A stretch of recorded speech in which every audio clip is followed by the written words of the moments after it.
Balance बेहतर आहे। हुकूमत समूरो कर्ज वक्त ते अदा कंदी। अदायगियुनि सां पाकिस्तानी करंसी ते दबाव न पवंदो। नाणे वारे वफ़ाक़ी वज़ीर मोहम्मद औरंगज़ेब चयो आहे त पाकिस्तान घटि में घटि 3 सालनि जे लाइ IMF प्रोग्राम वठंदो। उम्मीद आहे त रुपए जो मुल्ह मुस्तहकम रहंदो ऐं ईंदड़ माली साल में तरक्की जी शरह बि बहितर रहंदी।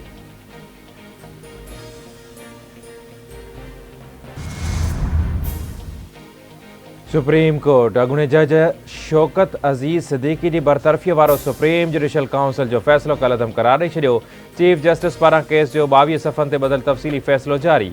फ़ैसिले में चयो वियो आहे त शौकत अज़ीज़ सिद्दीकी जी बरतरफ़ी बाबति सुप्रीम जुडिशल काउंसिल जे फ़ैसिले खे गैर क़ानूनी करार ॾिनो वञे थो। शौकत अज़ीज़ सिद्दीकी खे बहाल नथो करे सघिजे। खेसि रिटायर्ड जज तसवुरु कयो वेंदो। इस्लामाबाद हाई कोर्ट जे जज तौरु हू रिटायरमेंट ऐं ॿियनि समूरियुनि मराइतुनि तोड़े पेंशन जो हक़दार हूंदो।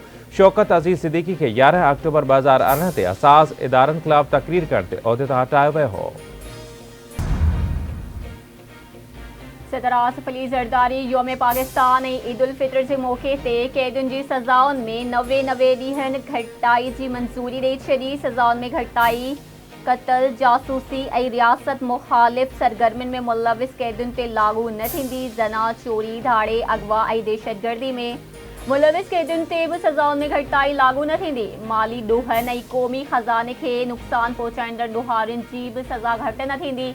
सदर सज़ाउनि में घटाई जी मंज़ूरी आइन जे आर्टिकल 45 ऐं rules of business J rule 15A तहत ॾिनी। वफ़ाक़ी काबीना जे मंज़ूरीअ खां पोइ एयरपोर्ट आउटसोर्सिंग ऐं PIA जी निजकारीअ लाइ कमेटी क़ाइमु।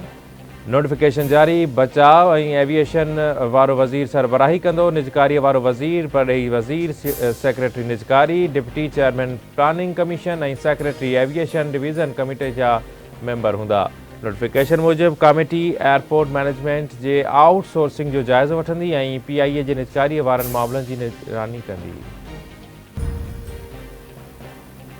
ऐं भूटान सां सहकार ऐं लाॻापा बरक़रार रखण लाइ भारतीय वज़ीर आज़म नरेंद्र मोदी 2 ॾींहनि जे सरकारी दौरे ते भूटान पहुतल।